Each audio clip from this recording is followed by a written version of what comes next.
तो आज हम करने जा रहे हैं एडमिशन चैप्टर का क्वेश्चन नंबर 74। ठीक है।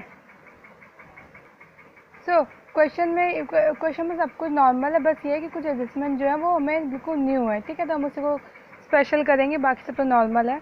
ठीक है, तो सबसे पहले क्या है, क्वेश्चन ए और बी पार्टनर, उनकी रेशो 3:2 है। उन्होंने एडमिट किया इसको सी को 1 अप्रैल 2019 को, और ये उनकी बैलेंस शीट है। ठीक है, you are required to preparation revaluation account, partners capital account and balance sheet. C bring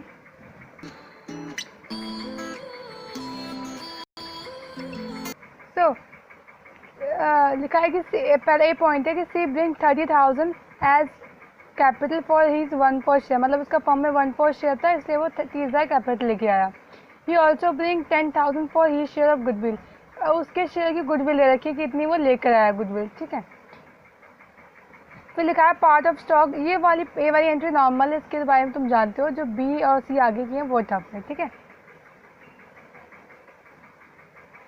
C B part of the stock which had been included at the cost of 2,000 had been badly damaged in storage and could only expect realize 400। देखो उसकी meaning क्या है, ये कह रहा है कि part of stock, कह रहा है आपके बैलेंस शीट में स्टॉक पड़ा है ना ये 20,000 का, उसमें से कोई 2,000 रुपये वाला जो है वो बैडली डैमेज हो गया। ऑफकोर्स 20,000 में से कह रहा है कोई 20,000 में से 2,000 वाला स्टॉक क्या है वो डैमेज हो गया। ठीक है, और कह रहा है कि पहले इतना ही समझ सी, हमें बैलेंस शीट में ऐसे स्टॉक दिया हुआ है 20,000 का। ठीक है, इसमें से कह रहा है वो कि कोई 2,000 का स्टॉक, ऑफकोर्स 20,000 में से 2,000 वाला कोई स्टॉक है वो क्या हो गया है, डैमेज हो गया है।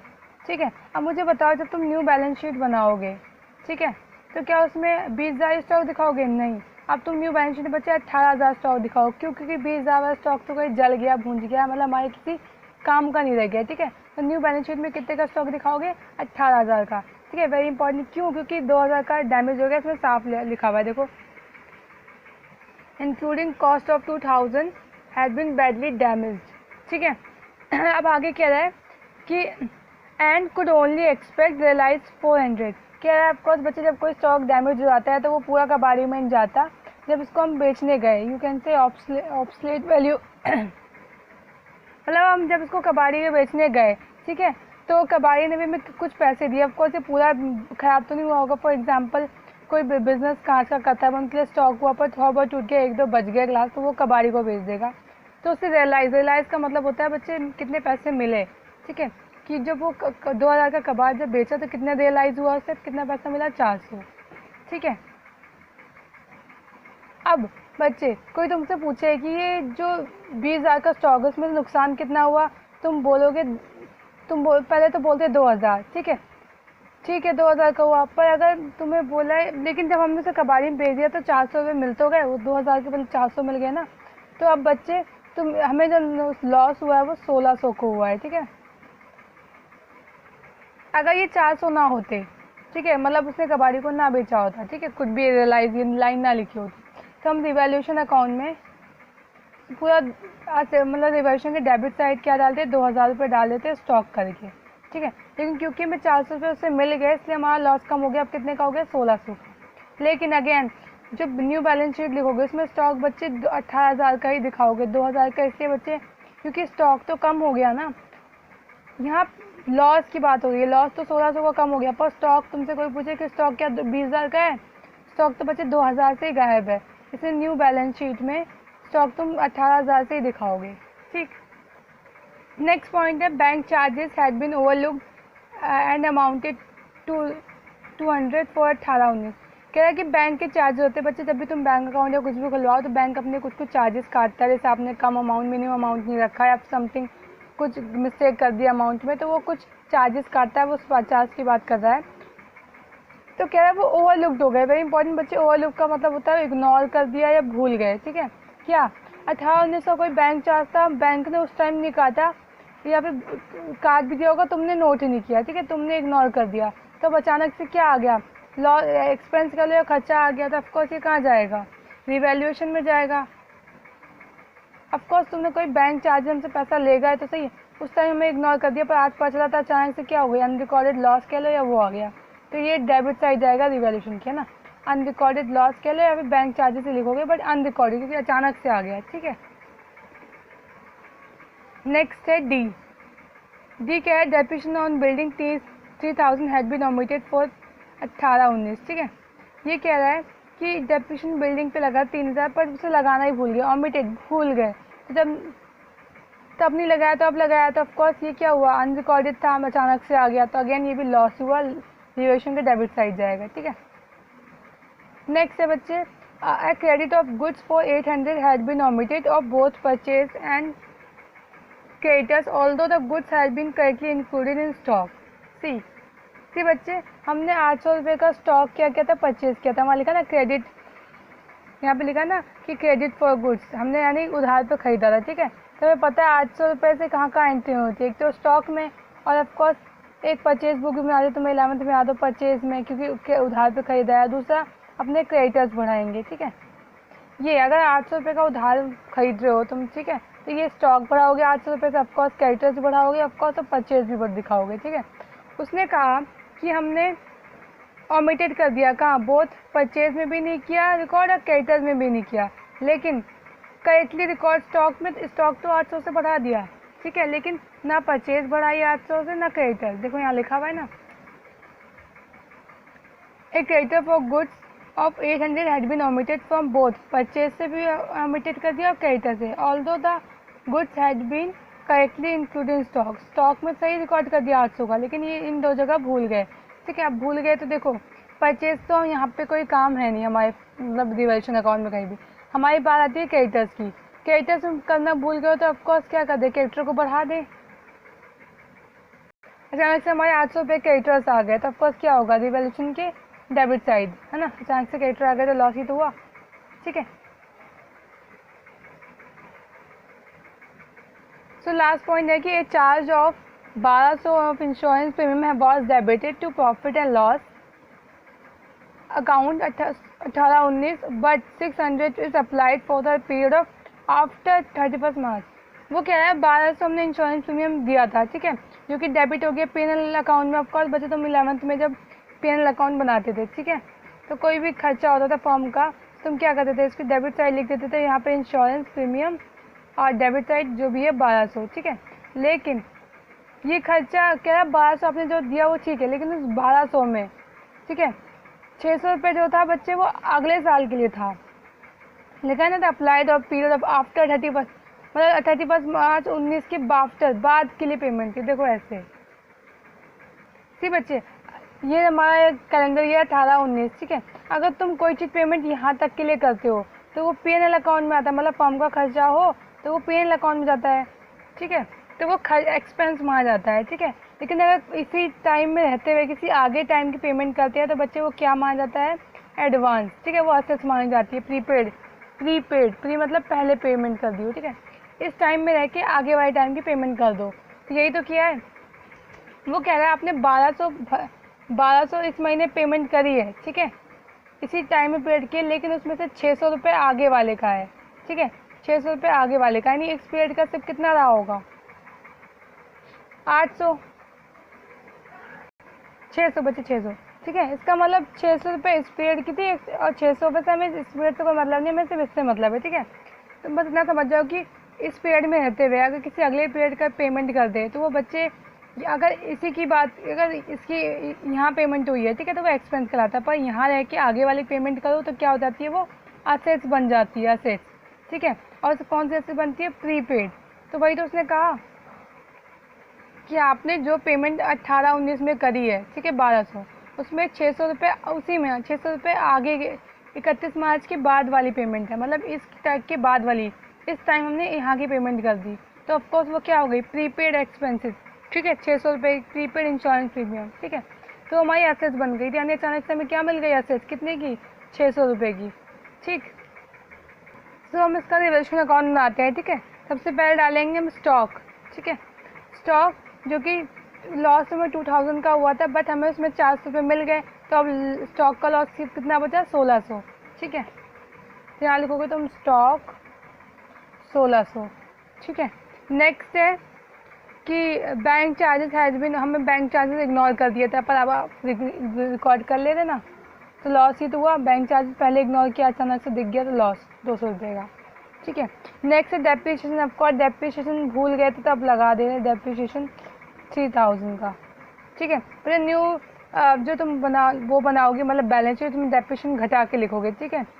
इसका बिल्डिंग का 50,000 की जगह तुम लिखोगे 47,000, ठीक है, न्यू बैलेंस शीट में। और creditor of goods 800 has been omitted. सी हमारे 800 रुपये से हमें परचेज, स्टॉक तो सही बढ़ा था, परचेज तो कोई मतलब नहीं है, तो यानी 800 से सिर्फ क्या बढ़ा दो, क्रेडिटर्स।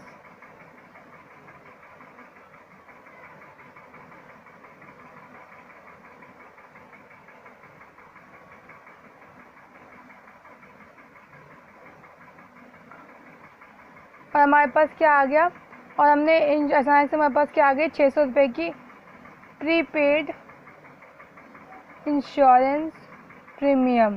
कितने का, 600 रुपये का। क्योंकि करंट ईयर में रह गए, अगले साल का दे तो हमारी एसेट्स हो गई ना, अचानक से एसेट्स मिल गई, ठीक है। अब इसका बैलेंसिंग फिगर निकाल लेते हैं, ठीक है। ये करता है 5,600, 5,600, 600 इधर गया तो लॉस डिस्ट्रीब्यूशन करके ए बी में होल देशों में 5,000 बाद देना है, ठीक है, जो भी एक्स वाई आए, ठीक है। ये इनका रिवैल्यूएशन अकाउंट थी बच्चे, कोई भी चीज़ में टफ नहीं थी, बस ये था कि नए वर्ड थोड़े नए थे, बस ये तुम्हें एक बार थोड़ा रुक के पढ़ना था, देन तुम समझ पाते, ठीक है। चाहे कितनी बड़ी एडजस्टमेंट है, एक बार थोड़ा रुक के पढ़ोगे समझ में आएगा। एंड अब बाकी चीज़ें यही है कि डेटर घटा दोगे, ऑफकोर्स जब यहाँ पे नहीं, डेटर नहीं, क्रेडिटर्स बढ़ा दोगे, 800 से क्रेडिटर बढ़ा दोगे बिकॉज 800 हो गए, बिल्डिंग घटा दोगे, स्टॉक भी घटा दोगे, 20 की जगह 18 कर दोगे, बैंक में कैपिटल का पैसा और गुडविल का पैसा बांट दोगे, ठीक है। और ये तो ऑफकोर्स चेंज हो जाएगी, ठीक। और हाँ बच्चे, ये जो 400 रुपये में कबाड़ी से बेच के रुपये, वो उससे भी कैश में लिख देना है 400 रुपये। ऑफकोर्स कहाँ जाएगा, कैश ही तो मिलेगा, तो बैंक में ये 400 रुपये भी ऐड कर देना, ठीक। तो नेक्स्ट क्वेश्चन हम करने जा रहे हैं 66, ठीक है। इसमें JNK पार्टनर, उसमें से M ने ज्वाइन किया 1 अप्रैल 2018 को, ठीक है। He is to pay 1 lakh for goodwill and 3 lakh for capital. Draft journal entry for and prepare balance sheet. इसमें हर केस में हमें बैलेंस शीट बनानी है, और इसमें केस में ये दिया हुआ है कि जो M है कितनी टाइप से आ रहा है, मतलब हर बार वो हर केस में नए नए तरीके से, किसी से 3:1 में ले रहा है, किसी में आधा ले रहा है, किसी में कुछ ले रहा है, ठीक है। टाइप दे रखे, तो सब में हमें जनरल एंट्री भी करनी है और बैलेंस शीट। जनरल एंट्री इस कैपिटल की और इसकी, और बैलेंस शीट में की उसकी न्यू कैसे आएगी, ठीक है। नॉट टू टफ, ठीक है। सबसे पहले इफ़ M एक्वायर्स, पहली बात तो यहाँ देखो कि बच्चे वो जो M आ रहा है वो हाफ शेयर से आ रहा है, हाफ शेयर मतलब 1/2 से आ रहा है, ठीक है। जितना ही फर्म में होगा उसका आधा उसका होगा, ठीक है। अब देखो वो हाफ ले कैसे रहा है, पहला if M acquires he share और profit from the firm in original ratio of partner, कह रहा है वो हाफ शेयर ले रहा है, ये नहीं बता रहा कैसे, कह रहा है ओरिजिनल शेयर ऑफ पार्टनर जिस शेयर में है उसी में से ले लो, ठीक है। मतलब पार्टनर देखो इसमें 3:2 में है, वो कह रहा है कि जो M आ रहा है वो, पहली बात तो M किससे आ रहा है, 1/2 से। अब 1/2 कह रहा है कैसे लेंगे, कह रहा है M जो आ रहा है वो इन दोनों जो उनके पार्टनर उनसे ओरिजिनल शेयर लेगा। सी बच्चे, JNK का ओरिजिनल शेयर 3:2 है, ठीक है। तो हम क्या करेंगे, 2 एरो J और K, ठीक है। हमें पता है 1/2 कैसे ले रहा है इनकी ओरिजिनल शेयर में, तो इनका ओरिजिनल शेयर क्या है, 3/5, 2/5, 3, 10, 2, 10, बस ये इनके माइनस कर दो, ठीक है। JK 3/5 ओल्ड माइन, और ये 3/10, 3/10,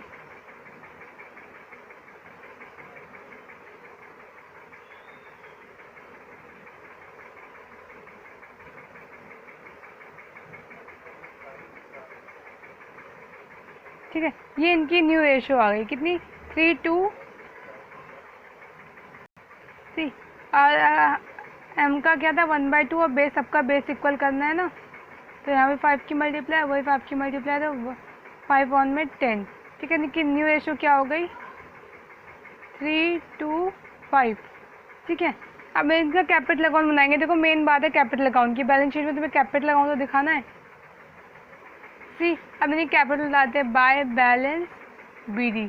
ठीक, जे की कैपिटल कितनी है 1,50,000, इसकी 1 लाख और इसकी भी आई कितनी आई है बाय बैंक। कितनी कैपिटल है, कितनी कैपिटल लेके आया है हम 3 लाख, है ना। ठीक है,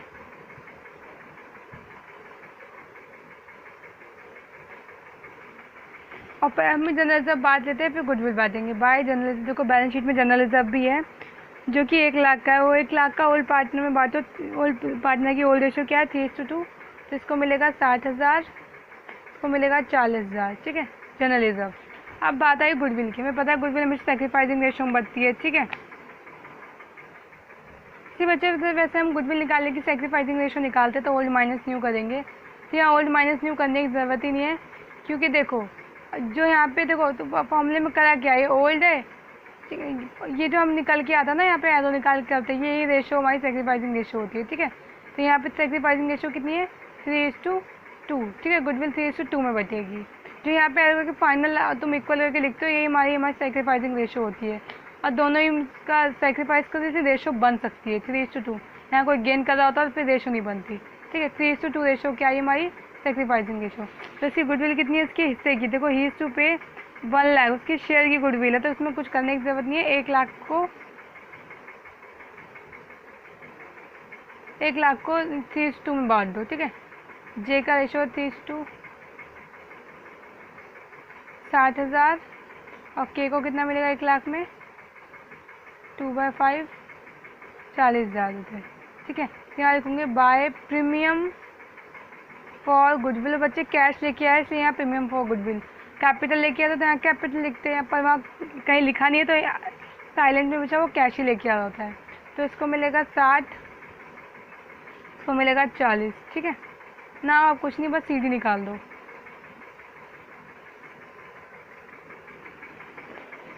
बच्चे इन सारे क्वेश्चन में मेन बस ये है कि एक बार तुम ये निकाल लो कि इनकी न्यू रेशो क्या है।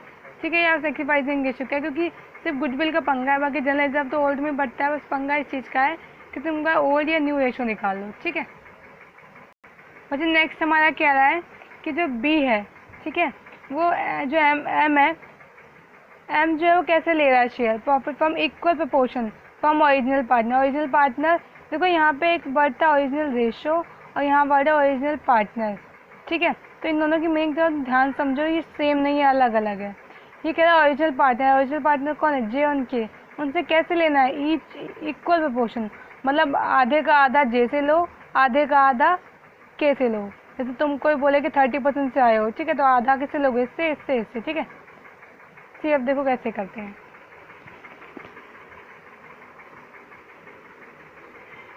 हमें पता है इक्वल लेने वाला है। ठीक है, एम का शेयर कितना है 1/2 और उसमें लिखा है वो जे और के से कितना लेगा आधा आधा, तो ऑफकोर्स ये जितना है उसका आधा तो लेगा 1/2 का आधा। ठीक है, जैसे फॉर एग्जांपल तुमसे कोई बोले कि तुम 100 से आ रहे हो, ठीक है, तो कोई बोले आधा इससे लेना आधा, तो तुम क्या करोगे 100 में 1/2 की मल्टीप्लाई है ना, तो वैसे ही ये 1/2। ठीक है, ये इसका आधा जो इसका शेयर है उसका आधा कैसे लिखोगे, ऐसे तो करोगे, इसका शेयर उसका आधा, तो 1/4।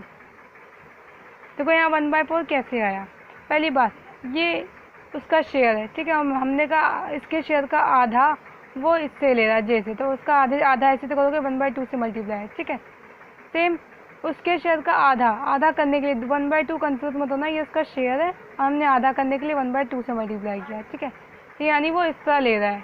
ठीक है, अब हमें पता है जे के कितनी रेशो थी इनकी 3:2, ओल्ड 3/5 माइनस 1/4।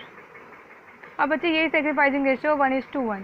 ठीक है, ऑफकोर्स लिखा है ना आधा आधा ले रहा था, ऑफकोर्स ये आधा आधा सेक्रीफाइस तो कर रहे होंगे।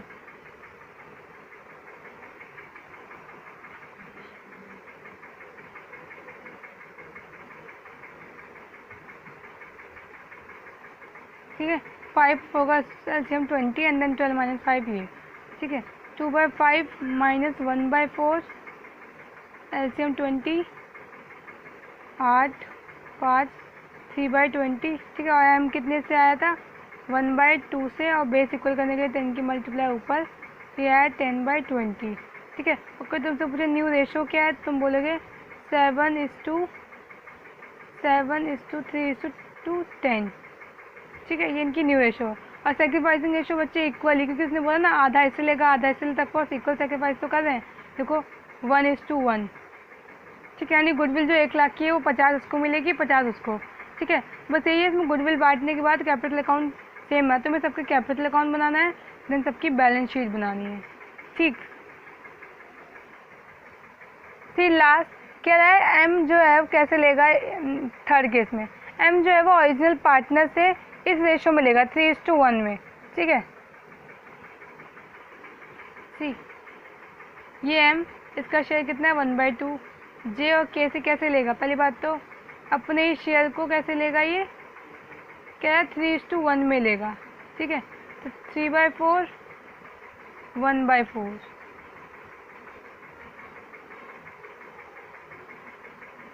और जिनकी सेक्रीफाइसिंग रेशो कितनी आ गई 3:1, ठीक है। अब इसमें तुम क्या बांट दोगे, गुडविल, ये सेक्रीफाइसिंग रेशो में गुडविल डाल दोगे और न्यू रेशो कैसे निकालोगे, जे के, यहाँ लिखोगे ओल्ड, इनकी ओल्ड रेशो कितनी थी 3:2, 3/5 माइनस ये 3/8,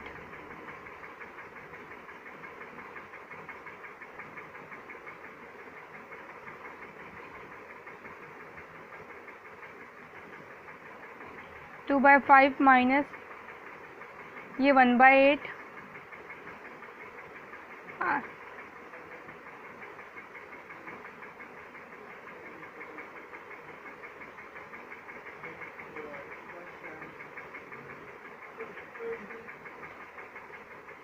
नाइन अपॉन में 40, और ये m का इक्वल करना है, कितना था m का 1/2, तो यहाँ 20 का मल्टीप्लाई, ऊपर भी 20 का मल्टीप्लाई, तो ये आ गया 1/20 अपॉन में 40, ठीक है। उसको कोई तुमसे पूछे न्यू रेशो कितनी है, तुम लिखोगे 9:11:20, ठीक है। अब सेक्रीफाइसिंग क्या है, जो वहाँ पे दे रखी है क्वेश्चन में दे रखी है 3:1, तुम 1 लाख की गुडविल को 3:1 में बांट दोगे, 3/4 75,000 और 25,000 रुपये, ठीक है। ये गुडविल बांट दोगे थर्ड केस में।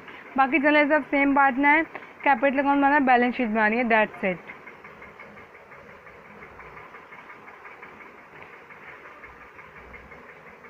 इस क्वेश्चन में बच्चे सिर्फ ये था कि टाइप्स ऑफ एम जो है वो कितने तरीके से आ सकता है, ठीक है। और उसमें सिर्फ फर्क ये है कि सेक्रीफाइसिंग रेशो तुम्हें निकालनी है, गुडविल के लिए सेक्रीफाइसिंग रेशो चाहिए होती है ना, तो बस वही हर क्वेश्चन में गुडविल का अमाउंट अलग अलग होगा, बाकी जनरल तो सेम ही बचेगा, ओल्ड पार्टनर ओल्ड रेशो, ठीक।